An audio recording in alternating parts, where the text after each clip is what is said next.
A gap that was already miles wide now seems to be splitting the Atlantic, dividing Montecito from London. The fragile peace that so many were hoping for appears to be cracking under the weight of one single, explosive accusation. For years, the world has watched the painful drama of the estranged princes and their father, the king. But this latest chapter brings a new, deeply unsettling element into the mix. The fight is no longer just about bruised egos or tell-all books. Now, it's about two children, a nearly 7-year-old boy and a nearly 5-year-old girl, who are right at the heart of this royal Cold War. Palace insiders are leveling a shocking new claim against Prince Harry, that he's using his own children, Archie and Lilibet, as bargaining chips in a bitter feud with the king over security. The accusation is as simple as it is horrifying. If the king wants to see his grandchildren, he first has to give their father what he wants. We've got the details on how Harry is allegedly withholding access to his kids to get his way, and what this means for any hope of a royal reunion. The fuse was reportedly lit by a report in the Sunday Times, which laid out the raw, transactional nature of the conflict. The story goes that Prince Harry is open to a family visit, maybe even to the famous Sandringham estate. But this olive branch supposedly comes with strings attached, very specific and very expensive strings. According to a source said to be in Harry's camp, any family reunion is conditional. Harry needs, and I quote, an enhanced package of security, so he can stay as long as he wants whenever he wants, and see his father with the children. That statement was seen as a grenade inside palace walls. Sources familiar with the institution's thinking responded with what was described as horror, condemning any suggestion of using the king's grandchildren as a form of bargaining tool. The battle lines are now drawn with painful clarity. On one side, Harry's camp insists this is all about safety, that as a father, he simply won't bring his family to the UK without the state-level protection he feels is necessary. He said publicly he doesn't feel it's safe for Meghan, Archie, and Lilibet in his home country.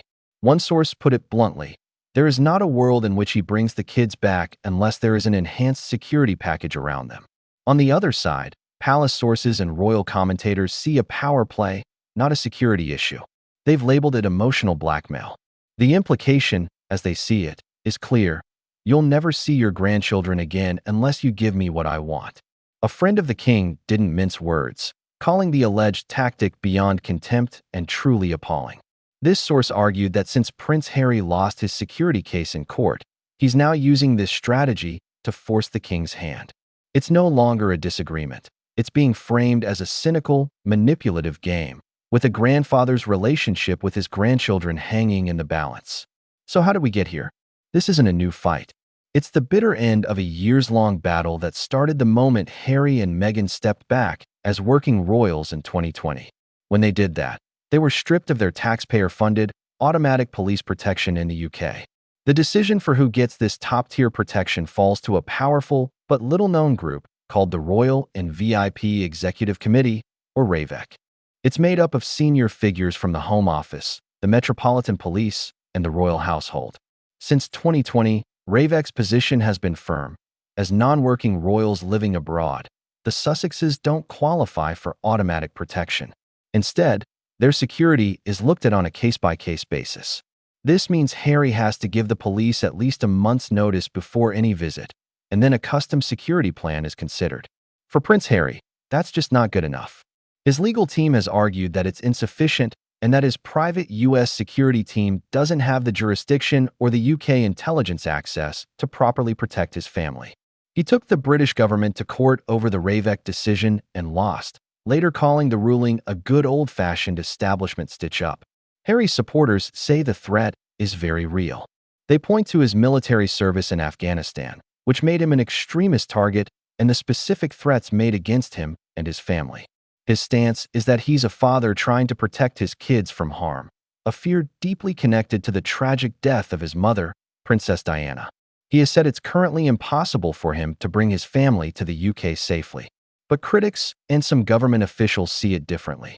They argue the UK's security is robust. Plus, there's a political angle. Officials reportedly fear public backlash if taxpayers have to pay a massive security bill for a non-working royal who chose to live abroad. This is the stalemate. Harry sees a real threat to his family's lives, while the establishment sees an untenable demand with huge political and financial costs. As news of this alleged ultimatum broke, royal commentators and sources close to the palace were quick to offer their scathing analysis. The language wasn't diplomatic, it was brutal. One friend of King Charles, speaking to the Daily Beast, framed Harry's actions as a cynical ploy. They claimed Harry was cynically using the threat of Archie and Lilibet never meeting their grandfather again as a tactic to coerce the king.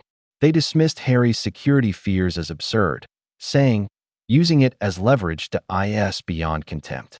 This sentiment was echoed everywhere. The accusation is that with his legal options gone, Harry has turned to a different kind of pressure. One YouTube analysis put it bluntly, saying Harry is blackmailing the king. That harsh label, once on the fringes of online commentary, is now reportedly being used by sources close to the palace. Another longtime family friend brought up the children themselves, asking, I wonder when they are older how those kids will feel about being denied a meaningful relationship with the king. This shifts the focus to the potential. The accusation is that Harry is exploiting this vulnerability, forcing the king to choose between his duty to the crown and his feelings as a grandfather. We'll get to what this all really means for the king in a moment. But first, if you're finding this analysis insightful, make sure you subscribe and hit that notification bell. Your support helps us keep bringing you reports that go beyond the headlines. While the security battle rages, another story of division has been simmering. This one supposedly happening inside the Sussex's own home. This conflict is said to be about a fundamental disagreement over how much Archie and Lilibet should be in the public eye. For years, Prince Harry has been on a crusade against the dangers of the press and social media. It was a key reason they left the UK, to give their kids a private life, away from the camera flashes that haunted his childhood. However, recent reports from critics suggest Meghan may have a different view. Royal biographer and noted critic Tom Bower claimed in his 2026 book Betrayal that the couple has opposite views on the issue. According to Bower, Harry is obsessed with security and insists on no photos. Meghan, on the other hand, allegedly sees the children as a key part of her normal Californian brand. This narrative was fueled when Meghan reportedly shared a series of family images on Instagram. A cynic, as one YouTube commentator put it, might say the children are becoming part of Meghan's brand. This has led to accusations that Meghan's actions are undermining Harry's long campaign for a safer online world. Now, it's vital to add context here. A spokesperson for Harry has dismissed Tom Bower's claims as coming from a deranged conspiracy theorist. And a former Archewell employee told People magazine that Meghan supports Harry 100% in his legal fights, but just wishes he could find peace. The same source said Meghan knows Harry's drive comes from his deep love for his children and his fear of history repeating itself. Whether it's a genuine war over strategy or just a couple navigating public life, this narrative adds another layer of complexity and gives ammunition to their critics. With a story this heated, you've got to separate the credible reports from the pure fiction. As the debate over security has raged, a darker and more sensational set of claims has been circulating online.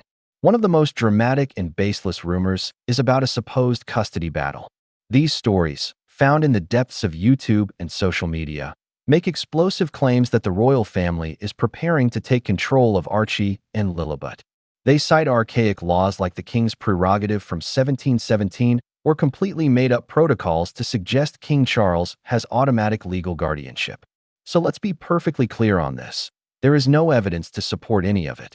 The 1717 law is historically misrepresented, and those other acts and protocols are entirely fabricated.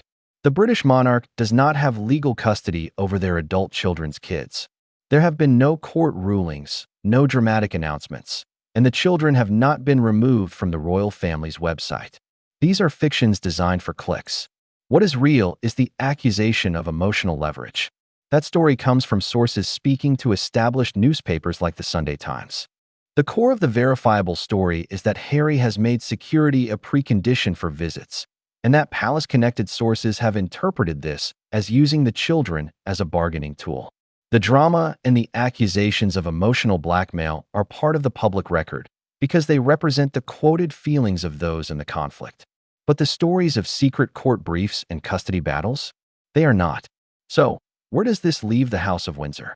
The accusation of using children as leverage, whether it's a fair description or a malicious spin, has done serious damage.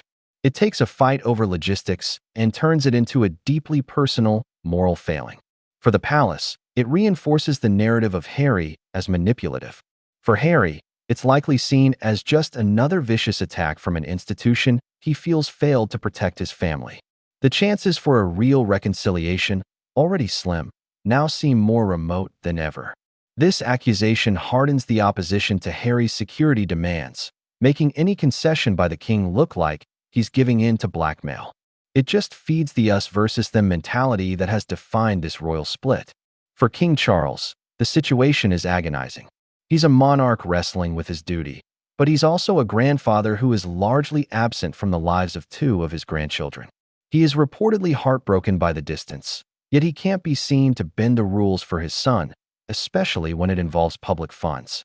Ultimately, Prince Archie and Princess Lilibet are the silent figures at the center of this storm. While their custody isn't in question, their relationship with their grandfather and their connection to their heritage are absolutely at stake. The path forward is shrouded in mistrust, with the language of family being replaced by the language of negotiation.